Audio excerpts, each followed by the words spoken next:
প্রথম সূর্যোদয়ের আলো ভারতের যে রাজ্যে এসে পড়ে সেই রাজ্যের নাম অরুণাচল প্রদেশ। হিমালয়ের কোলে অপূর্ব সৌন্দর্যে ভরা যে কয়েকটি রাজ্য ভারতে রয়েছে তার মধ্যে অরুণাচল প্রদেশ অন্যতম।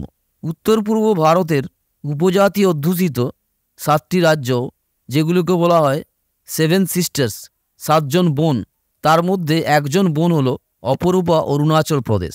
এর পূর্বে রয়েছে মায়ানমার, দক্ষিণে রয়েছে আসাম ও নাগাল্যান্ড, পশ্চিমে রয়েছে ভুটান ও উত্তরে চীনের অন্তর্গত তিবেত অটোনমাস রিজিয়ন। 1962-তে চায়না ইন্ডিয়া যুদ্ধের সময় অরুণাচল প্রদেশের মধ্যে অনেকটাই চাইনিজ আর্মি চলে আসে এবং কিছু জায়গা দখল করে নেয়। পরে অবশ্য চাইনিজ আর্মি অরুণাচল থেকে সরে যায়। 1987-এ ফেব্রুয়ারিতে ভারতের নতুন রাজ্য হিসেবে স্বীকৃতি পায় এই অরুণাচল প্রদেশ। যাই হোক, অরুণাচল প্রদেশের বরফে মোড়া পাহাড়, বৌদ্ধ মনাস্ট্রি, জলপ্রপাত, বিভিন্ন গিরিপথ এবং হ্রদ বা লেকের সৌন্দর্য দেখার জন্য বহু লোকের সমাগম হয় এই অরুণাচল প্রদেশে। এবার আমিও বেরিয়ে পড়লাম অরুণাচল প্রদেশ ভ্রমণ করার জন্য। এবারে আমার প্রধান গন্তব্যস্থল পশ্চিম অরুণাচলের তাওয়াং। দিনটা ছিল 2023-এর 2রা নভেম্বর। হাওড়া থেকে সরাইঘাট এক্সপ্রেস ধরলাম বিকেল 4:05 নাগাদ। সারা রাত জার্নি করলাম এবং পরের দিন অর্থাৎ 3 নভেম্বর সকাল 10:20 নাগাদ পৌঁছলাম গুয়াহাটিতে। গুয়াহাটি স্টেশন থেকে অটোরিক্সা ধরে চললাম পল্টন বাজারের দিকে। এখান থেকে তাওয়াং যাওয়ার জন্য আর্টিগা কার ভাড়া করলাম। গুয়াহাটি থেকে যাত্রা শুরু করলাম সকাল 11:30 নাগাদ। যাব আসাম অরুণাচল সীমান্তে ভালুকপংয়ে। গুয়াহাটি থেকে দুটোভাবে যাওয়া যায় ভালুকপং। একটি হলো ন্যাশনাল হাইওয়ে 15 ধরে, অন্যটি হলো প্রথমে ন্যাশনাল হাইওয়ে 27 এবং তারপরে এশিয়ান হাইওয়ে নেটওয়ার্কের অন্তর্গত AH1 হাইওয়ে ধরে যাওয়া। আমাদের ড্রাইভার দ্বিতীয় পথটি বেছে নিল। গুয়াহাটি থেকে মাকারিগাঁও হয়ে নওগাঁও পৌঁছালাম 2:20 নাগাদ। এখানে এসে খুব নামকরা একটা ধাবাতে উঠলাম লাঞ্চ করার জন্য। ধাবাটির নাম অনুরাগ ধাবা। অনুরাগ ধাবাতে দুপুরের খাওয়া দাওয়া সেরে আবার বেরিয়ে পড়লাম। এগিয়ে চললাম ভালুকপংয়ের দিকে। যাওয়ার পথে তেজপুরের কাছাকাছি ব্রহ্মপুত্রের ওপর কলিয়াভোমরা সেতুতে এসে পৌঁছলাম। সেতুটির দৈর্ঘ্য 3.015 কিলোমিটার। সত্যি নদীর সঙ্গে এই সেতুটির সৌন্দর্য খুবই মনোমুগ্ধকর। কিছুক্ষণ সেতুটির কাছে দাঁড়িয়ে সেই সৌন্দর্য উপভোগ করলাম। তেজপুর শহরকে বাম দিকে বাইপাস করে আরও এগিয়ে চললাম। নামেরি ন্যাশনাল পার্ককে ডান দিকে রেখে আরও এগিয়ে চললাম ভালুকপংয়ের দিকে। ভালুকপং পৌঁছতে প্রায় সন্ধে হয়ে এলো। পথে কামেং নদীর তীরে কিছুক্ষণ দাঁড়ালাম। গোধূলি বেলায় তরতরিয়ে বয়ে চলা নদী, পাহাড়, জঙ্গল সব মিলিয়ে এক অভূতপূর্ব সৌন্দর্যের সাক্ষী থাকলাম। কামেং নদীর সৌন্দর্যে বিভোর হয়ে চললাম ভালুকপংয়ের দিকে। ওই দেখুন হিমালয় যেন আমাদের আহ্বান জানাচ্ছে। অরুণাচল প্রদেশে প্রবেশের জন্য ইনার লাইন পাস লাগে। এর জন্য ডকুমেন্টস হিসাবে ভোটার কার্ড বা আধার কার্ড বা প্যান কার্ডের জেরক্স লাগে এবং 2 কপি ফটো লাগে। ILP অফিস থেকে ILP নিয়ে বেরোনোর জন্য প্রায় আধ ঘন্টা লেগে গেল। ILP নিয়ে বেরোতে বেরোতে একেবারে সন্ধে নেমে এলো। আমার লজ বুক করার ছিল অরুণাচল প্রদেশের বোমডিলাতে। এই বোমডিলা হলো ওয়েস্ট কামেং ডিস্ট্রিক্টের ডিস্ট্রিক্ট টাউন। আমার প্রথম দিনের ভ্রমণ স্থান এই বোমডিলা। সন্ধে নেমে এসেছে, তাই আমার ড্রাইভার বলল রাস্তা কুয়াশাচ্ছন্ন হতে পারে, গাড়ি চালাতে রাত্রিবেলা প্রবলেম হতে পারে। তাই ডিসিশন নিলাম আজকে আর যাব না। এখানে যে লজটাতে উঠলাম ভালুকপংয়ে সেটার নাম হোটেল ইগল নেস্ট। দেখতে পাচ্ছেন, দেখুন পাশেই থানা। দূরে আসাম অরুণাচল প্রদেশের মধ্যেকার সীমানা প্রবেশপথও দেখতে পাচ্ছেন নিশ্চয়ই।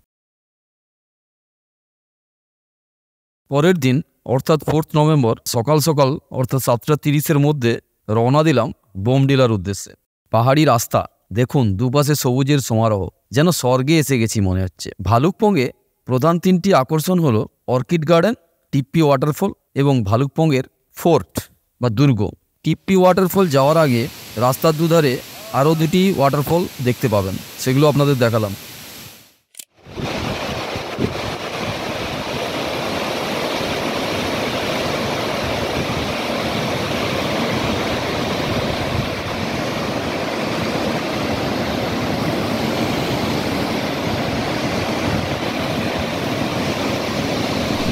টিপ্পি ওয়াটারফল যাওয়ার পথে পাহাড়ি লোকজনদের কাছে কিছুক্ষণ সময় কাটালাম। ये भी बेम्बू का है, सब्जी में डालेंगे। अरे ये मिर्चा है ना, ये पहाड़ का मिर्चा है। ओ कुछ लेके जाएंगे क्या? ये क्या है? प्रॉन। प्रॉन मतलब? झींगा मछली। हाँ हाँ, चिंगड़ी चिंगड़ी उसको बोलता है। हाँ, नदी में मिलता है क्या? हाँ, और सुखा के रखे हैं क्या? सुखा के अंडा बना दी मैंने, वो जो मच्छी से। अच्छा, ये बैम्बू से बना हुआ है। खाएंगे एक तो क्या? ये कितना प्राइस है इसका?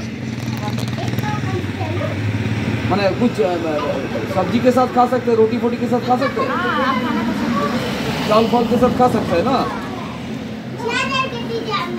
ये आपका पिताजी है क्या? अच्छा, आपका नाम क्या है? थोड़ा घुमाइए ना, धूप लग रहा है। ऐसा बैम्बू से बना हुआ है, बैम्बू। खाएंगे इसको, खाएंगे। इसको ले लेता हूँ, थोड़ा कॉम्प्राइज कीजिए। हाँ क्या, थोड़ा कॉम्प्राइज कीजिए। क्या ये क्या मिक्स किया मैंने? रहेगा तो कुछ दिन, साल भर रखो। कुछ केमिकल किया है क्या? एकदम लोकल। तेल मिलता है क्या? क्या तेल? सरसों वाला, सरसों का तेल है ना? और कुछ तेल लाते हैं?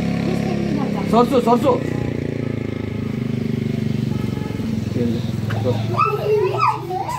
ठीक है, लीजिए। আঁকা বাঁকা পাহাড়ি রাস্তা আর সঙ্গে শান্ত পাহাড়ি অরণ্য, শহরের কোলাহল থেকে বাইরে এসে খুব উপভোগ করছিলাম। বোমডিলা যাওয়ার পথে ইন্ডিয়ান আর্মির 5th ইনফ্যান্ট্রি ডিভিশন রয়েছে, এর পাশাপাশি জায়গা দিয়ে পাস করছিলাম। ইন্ডিয়ান আর্মির 5th ইনফ্যান্ট্রি ডিভিশনকে বল অফ ফায়ার ডিভিশনও বলে, সেকেন্ড ওয়ার্ল্ড ওয়ারের সময় থেকে। এবার টিপ্পি ফলে এসে পৌঁছলাম। এই ফলটির নাম হয়েছে, পাশে রয়েছে টিপ্পি বলে একটি ভিলেজ, সেই ভিলেজের নাম অনুসারেই এই টিপ্পি ফলের নাম। পাহাড় যেন এখানে স্বমহিমায় জলের ধারা বর্ষণ করে চলেছে। দেখুন কত সুন্দর এই ওয়াটারফল।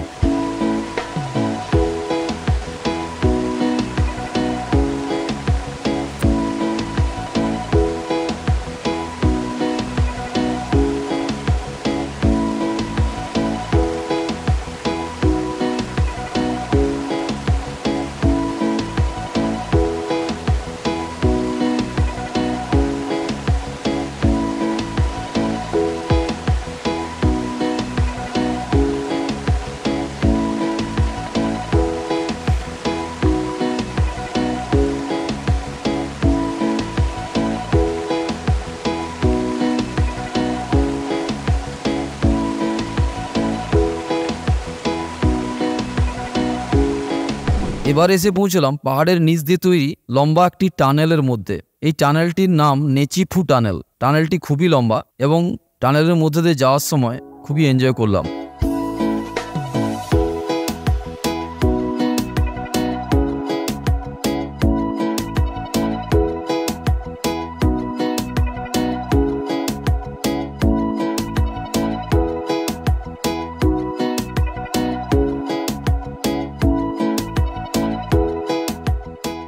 তাওয়াং যাওয়ার পথে ভালুকপংয়ের ফোর্ট আর অর্কিড গার্ডেন দেখার আর সময় হলো না। চেষ্টা করব তাওয়াং থেকে ফেরার পথে এই দুটো জায়গা দেখানোর। বোমডিলা যাওয়ার পথে আরও একটি সুন্দর ও পবিত্র জায়গা রয়েছে দেখার, সেটি হলো ওয়েস্ট কামেং ডিস্ট্রিক্টের সিংচুং সার্কেলের অন্তর্গত নাগ মন্দির। এটিও খুব পুরনো মন্দির। এই মন্দির নিয়ে ছোট্ট একটি গল্প কথিত আছে। আগের শতাব্দীর 60-এর দশকে যখন ভালুকপং থেকে তাওয়াং রাস্তা তৈরি হচ্ছিল টাস্কার প্রজেক্টের আন্ডারে, তখন কিছু লোক পর্যবেক্ষণ করেছিল আজকের নাগমন্দির গ্রামের দুটো কোপরা সাপ পাহাড়ের কোলে জমে থাকা জল খেতে আসে, আবার জল খাওয়া হয়ে গেলে পাহাড়ের নিচের দিকে নেমে যায়। একদিন কিছু লোকজন মিলে পুরুষ সাপটিকে মেরে ফেলে। কথিত আছে তখন থেকেই নাকি এখানে সাপের কামড়ে লোক মারা যাওয়া বেড়ে যায় এবং উপর দিক থেকে পাথর খসে পড়া বেড়ে যায়। মোট কথা এখানে ভালুকপং তাওয়াংয়ের রাস্তা তৈরি বাধাপ্রাপ্ত হয়। তখন এখানে অবস্থিত সেনাবাহিনী এখানে একটি নাগ মন্দির তৈরি করে এবং পরে আবার রাস্তার কাজ শুরু হয়। প্রতি বছর নাগপঞ্চমীতে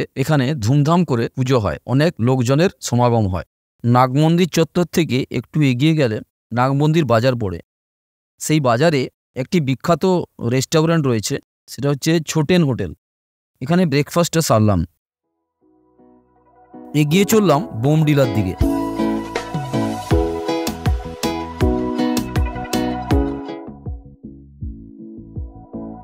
ওই দেখুন ওপরে বোমডিলা শহর দেখা যাচ্ছে।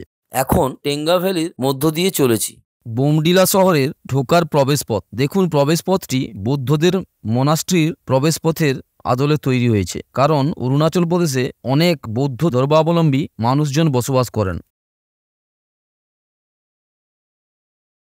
এবার দেখতে যাব বোমডিলা মনাস্ট্রি। অরুণাচল প্রদেশে যতগুলো বিখ্যাত মনাস্ট্রি রয়েছে তার মধ্যে বোমডিলাতে ৮৫০০ ফিট উচ্চতায় অবস্থিত গন্ডসে গ্যাডেন রাপগিয়ে লিং অন্যতম। এটি 1965-এ 14 দালাই লামার আশীর্বাদ নিয়ে তৈরি হয়েছিল। এটা দক্ষিণ তিবেতে অবস্থিত টিসোনা গন্ডসে মনাস্ট্রির প্রতিরূপ। এটা তৈরি করেছিলেন টিসোনা রিনপোচের 12তম পুনর্জন্ম। এই মনাস্ট্রিটি 3টে পার্টে বিভক্ত, আপার, মিডল আর লোয়ার গম্পা। গম্পা অ্যাকচুয়ালি মনাস্ট্রিকে বলা হয় বুদ্ধিস্ট ল্যাঙ্গুয়েজে। প্রার্থনা করার জন্য এই হলগুলি রয়েছে। মনাস্ট্রি প্রবেশপথের দিকটি খুবই সুন্দর। মনাস্ট্রির প্রেয়ার হুইলগুলোকে হাত দিয়ে ঘুরিয়ে ভগবান বুদ্ধের কাছে মনের প্রার্থনা জানাচ্ছিলাম। মনাস্ট্রিটি পাহাড়ের কোলে খুব সুন্দরভাবে তৈরি করা হয়েছে। সামনের জায়গাটি খুবই প্রশস্ত এবং সুন্দরভাবে সাজানো গোছানো। পেছনের গাছগুলো মনাস্ট্রির সঙ্গে খুব মানানসই। মনাস্ট্রির ভেতরে গিয়ে বুদ্ধ মূর্তি, প্রার্থনা করার জায়গা এগুলো ভালো করে ঘুরে দেখলাম। বিভিন্ন ছবি ও আসবাবপত্র থেকে এই মনাস্ট্রির ইতিহাসটাও জানার চেষ্টা করলাম।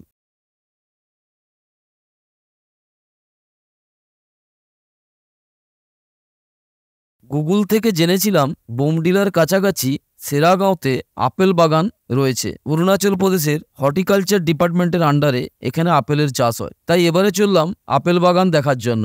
রাস্তার দুপাশে পাহাড়ের সৌন্দর্য সত্যি স্মৃতি হয়ে থাকবে। বোমডিলা থেকে পিছিয়ে এসে টেঙ্গা ভ্যালি যাওয়ার রাস্তা ধরলাম। যে রাস্তা ধরে আমরা নাগমন্দির থেকে বোমডিলার দিকে যাচ্ছিলাম, সেই রাস্তায় আবার ফিরে এলাম। আধ ঘন্টা যাওয়ার পর একটি ট্রাই জাংশন পড়বে। সেই ট্রাই জাংশন থেকে ডান দিকে বেঁকে আরো আধ ঘন্টা যাওয়ার পর রূপা বলে একটি ছোট্ট শহর পড়বে। এইখান থেকে দুটি রাস্তা সেরাগাঁও চলে গেছে। একটি রাস্তা টেঙ্গা ভ্যালি হয়ে সেরাগাঁও গেছে, যে রাস্তাটা এখন টেম্পোরারি ক্লোজড আছে। অন্য একটি রাস্তা, সেইটা ধরে আমরা সেরাগাঁও চললাম। রাস্তার দুধারে পাহাড়ের ওপরে মন্দিরের চূড়োর মতো সরু হয়ে উঠে যাওয়া ফার গাছগুলো যেন পাহাড়ের সৌন্দর্যকে কয়েক গুণ বাড়িয়ে দিয়েছে। পাহাড় কেটে তৈরি হয়েছে রাস্তা। এবার এসে পৌঁছলাম সেরাগাঁওয়ের অ্যাপেল বাগানে। অ্যাপেল সিজন অ্যাকচুয়ালি সেপ্টেম্বরের শেষ দিক পর্যন্ত, অর্থাৎ সেপ্টেম্বরের শেষ দিক পর্যন্ত মোটামুটি সমস্ত অ্যাপেল গাছ থেকে পেড়ে নেওয়া হয়। তো আমরা যখন গেছি নভেম্বরের প্রথমের দিকে, তখন কিন্তু আপেল বাগানে আপেল ছিল নাই বলা যায়। একটি গাছে শুধুমাত্র কয়েকটি অ্যাপেল ছিল, সেগুলোর অবস্থা খুব একটা ভালো ছিল না। অগত্যা সেগুলোই পারলাম ও খেলাম, যদিও খুব একটা টেস্ট ভালো ছিল না।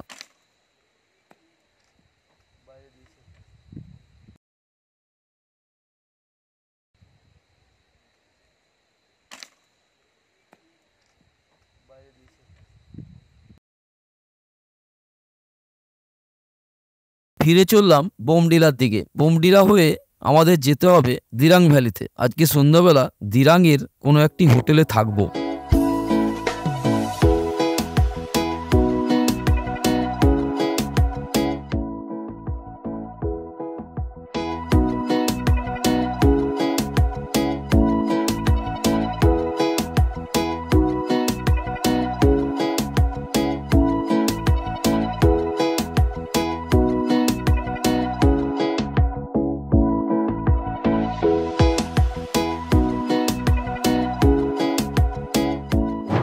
এই ছিল আমার তাওয়াং ট্যুরের প্রথম এপিসোড। দ্বিতীয় এপিসোডে আবার দেখা হচ্ছে। সবাই ভালো থাকবেন।